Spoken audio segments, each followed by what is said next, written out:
Inflation remains an issue for consumers, but its impact continues to be a burden on nonprofits and the services they provide.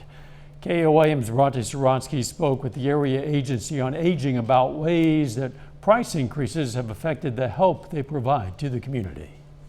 As people head to gas stations or the grocery store, it's hard to ignore price increases in everyday needs. For nonprofits, inflation affects the care they can provide to those they serve. The fuel prices just in the last couple of months have skyrocketed, and they're just going to continue to go up. So that's something that we're constantly going to have to keep our eye on. The Area Agency on Aging provides assistance to seniors throughout Southwest Missouri, from Lamar all the way to McDonald County. So a rise in gas prices creates some financial woes beyond paying at the pump. That's a lot of miles per week that we're putting on these trucks.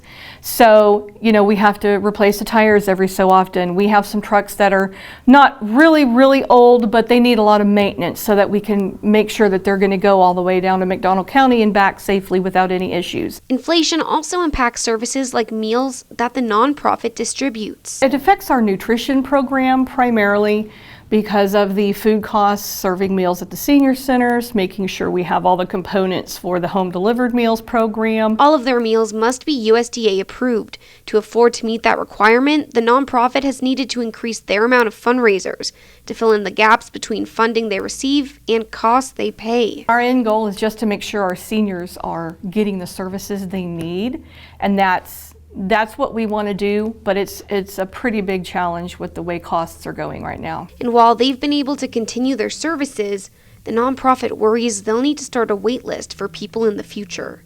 In Joplin, Bronte Sorotsky, KOAM News.